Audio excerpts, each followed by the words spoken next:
going to go out on a limb and say no divorces in 99. But your divorce isn't even final yet. Just the one divorce in 99. New year, new you, right? Most of us want to be a better version of ourselves in the new year. Yeah, and part of that means taking a look at the people who are in our lives, and even getting rid of the toxic people who are in our inner circle. And while that may sound harsh, our guest, best-selling author and certified counselor Michael McGill is back with us. It's something that must be done to live a healthier life, right? Yes, and the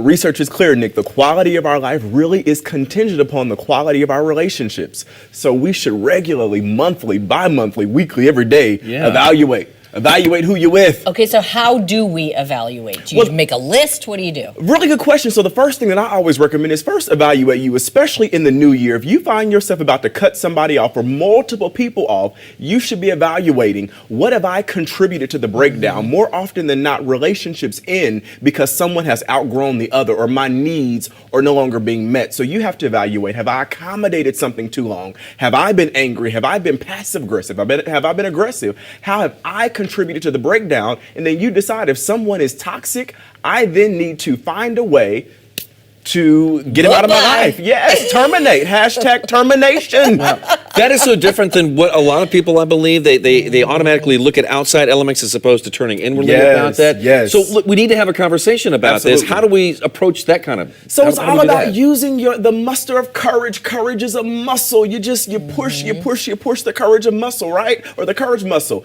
You have an honest conversation. Here's my thing. People are quick to ghost you. If I don't like what you do, I'll ghost you and never talk to you again, not talk to you on Facebook. That is passive aggressive and it's petty. In 2018, we leaving the petty at the door. Stop being petty. Unless, I will say though, if a person is safe, if you know you won't be harmed or you're not in danger, have those honest conversations and always start them with I feel statements. I always say when I'm working with families, with my own conflict, with anybody, make it about you and your experience. I felt, disrespected or I feel dishonored in this relationship. It's not serving me.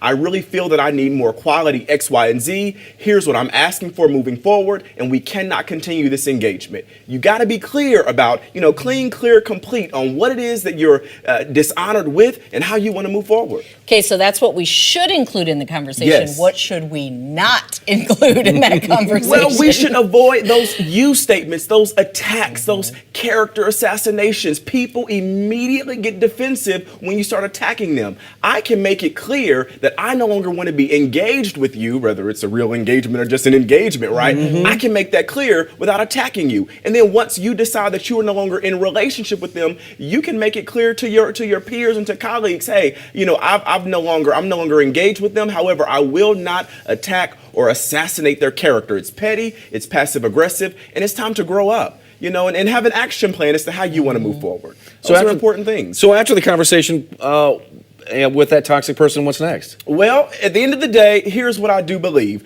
Have an action plan. When you have the conversation, when you really are able to converse with somebody and tell them, hey, I'm not able to move forward because of X, Y, and Z. Sometimes people are not okay with that. Sometimes people will be upset by that. Have the gift of goodbyes. Say it with me, the gift of goodbyes. The gift of goodbyes. Yes. Have the gift of goodbyes. Let your requests be known. So let's just say that you are in a friendship circle and it's multiple people who hang around each other. You can let it be known, hey, Kim, Nick and I have had disagreements in the past. I'm choosing not to be in communication with him or in communion with him. So when we're having outings, please let me know if he's coming and I'll make other arrangements. Be upfront about what you want. Maybe it's a family circle. Be upfront about what your request is. And you don't have to feel guilty about asking someone to be terminated from your life. You get to choose. It's a new year, 2018, 18, you get to choose. And then if a person, you meet people where they are, and if a person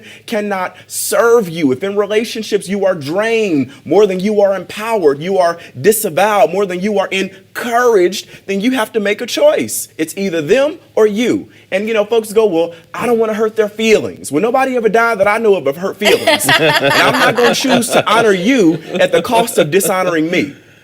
Have the gift of goodbyes. If they cannot meet you and serve you and you cannot make it work, It's okay. You don't have to feel guilty. Bye-bye. Bye-bye. Michael, always great to see you. Happy New Year to you. Happy New Year. Great, healthy suggestions. Thank always you. appreciate They'll your only insight. work if people work. The new year will be new if you're new. So don't just miraculously happen. Look forward to seeing you again. You can Michael, learn more thanks. about Michael. You can visit his website. It's McGillSpeaks.com. You also can find him on Facebook, Twitter, and Instagram. Just search Michael McGill Jr. Carly?